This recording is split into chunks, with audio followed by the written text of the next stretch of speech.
Shalom, bersyukurlah kepada Tuhan karena Injil Kristus telah mengubahkan kita menjadi manusia baru, menjadi pribadi-pribadi yang telah diselamatkan oleh karena pengorbanan Yesus di kayu salib, dan tetap kuat dalam Tuhan dengan suatu keyakinan iman bahwa kita hidup di dalam kuasa kemenangan salib Kristus. Anda kembali mengikuti renungan malam dekat Tuhan yang akan memberkati Anda malam ini. Renungan malam ini dengan tema diubahkan oleh Injil Kristus. Mari kita berdoa sebelum mendengarkan firman Tuhan. Bapa Surgawi, berkatilah kami saat ini dengan kebenaran firman-Mu untuk menguatkan, menghiburkan, dan meneguhkan iman kami. Dalam nama Tuhan Yesus kami berdoa. Haleluya. Amin. Renungan firman Tuhan hari ini dari Galatia 1 ayatnya yang ke-23. Mereka hanya mendengar bahwa ia yang dahulu menganiaya mereka sekarang memberitakan iman yang pernah hendak dibinasakannya, dan mereka memuliakan Allah karena aku.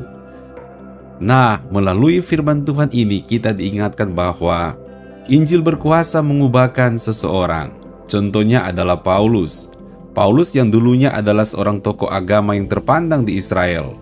Paulus menjadi penggerak yang paling bersemangat untuk menghentikan kabar Injil keselamatan. Siang malam, Paulus berkeliling dari kota yang satu ke kota yang lainnya untuk menutup kegiatan ibadah, menangkap para pemimpin jemaat, menganiaya dan menjebloskan mereka ke dalam penjara. Paulus berusaha dengan segala cara untuk menghentikan pemberitaan kabar baik tentang Yesus Kristus sebagai juru selamat dunia. Namun, justru penganiaya jemaat ini ketika berjumpa dengan Yesus Kristus, kini berubah 100% menjadi pengikut Kristus. Disinilah sebagai salah satu bukti tentang Injil yang sanggup mengubahkan orang. Namun, Injil yang begitu istimewa ini membuat ada saja orang-orang yang mencoba untuk menirunya untuk mendapatkan keuntungan pribadi. Ya, sama seperti minyak goreng, ada oplosannya atau palsunya untuk mendapatkan keuntungan pribadi. Demikian juga karena Injil yang begitu indah dan menarik, sehingga ada yang mencoba untuk memalsukan Injil dengan menggabungkan ajaran-ajaran pribadi mereka dengan Injil yang mulia. Untuk apa? Untuk mendapatkan keuntungan pribadi. Tetapi Alkitab menegur dengan keras para pemalsu-pemalsu Injil ini. Firman Tuhan berkata, "Terkutuklah mereka yang memberitakan Injil yang lain, Injil yang berbeda, Injil palsu yang menyesatkan." Selain Injil penuh kuasa mengubahkan dan memberikan hidup yang baru, Paulus kemudian memiliki komunitas saudara di dalam Tuhan. Paulus membangun persekutuan kasih dengan rasul-rasul lainnya, seperti Rasul Petrus, Rasul Yohanes, Rasul Yakobus, dan yang lainnya. Jadi sebagai orang-orang yang telah diubahkan oleh Injil Kristus, maka kita perlu membangun ikatan persekutuan kasih dengan orang-orang percaya lainnya sebagai anggota tubuh Kristus. Kekristenan tidak bisa berjalan sendiri-sendiri. Pengalaman Anda berjumpa dengan Kristus adalah pengalaman pribadi, tetapi pertumbuhan iman Anda hanya akan terjadi secara maksimal ketika Anda membangun persekutuan dengan orang-orang percaya lainnya. Jadi, jangan tinggalkan persekutuan orang-orang percaya untuk saling mendoakan, saling membangun dengan kebenaran firman Tuhan, dan saling menguatkan ketika sedang berada dalam pergumulan, serta bersama-sama mengucap syukur atas perbuatan tangan Tuhan yang baik di dalam kehidupan Anda.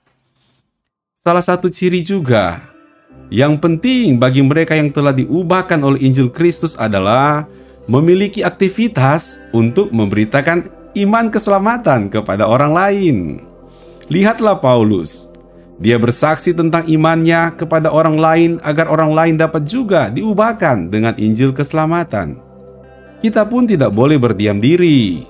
Kita punya tanggung jawab iman supaya orang lain mendengar kabar Injil keselamatan.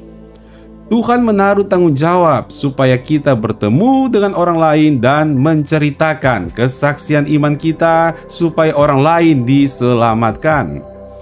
Ayo, persiapkan diri Anda dengan firman dan doa.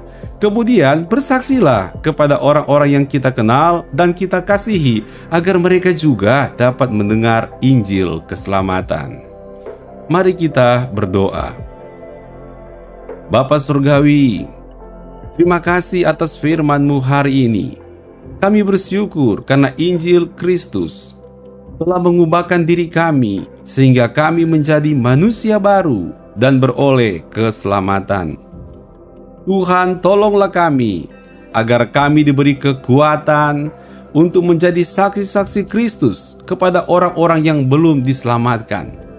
Tuhan, berikanlah kami hikmat agar kami tidak terjebak dengan Injil-Injil yang palsu yang mencoba untuk mengusik iman kepercayaan kami kepada Tuhan dan mengganggu kesetiaan kami yang utuh kepada Tuhan Yesus. Terima kasih ya Tuhan. Bapa Surgawi, berkatilah juga kami malam ini di saat kami akan beristirahat. Kami beristirahat di dalam berkat dan perlindungan Tuhan, karena kami percaya kuasa salib Kristus selalu hadir dalam kehidupan kami baik siang maupun malam. Dalam nama Tuhan Yesus kami berdoa. Haleluya. Amin. Puji Tuhan. Terima kasih karena Anda telah mengikuti renungan malam dekat Tuhan. Anda juga dapat menjadi berkat dengan membantu membagikan link renungan ini kepada orang-orang yang Anda kasihi, supaya mereka diberkati juga sebagaimana kita diberkati pada saat ini. Saudara-saudaraku, sahabat dekat Tuhan, selamat beristirahat dalam berkat Tuhan. Sampai bertemu kembali besok malam dengan penuh semangat dan penuh pengharapan di dalam Tuhan Yesus Kristus. Puji Tuhan. Tuhan Yesus memberkati Anda dan Shalom.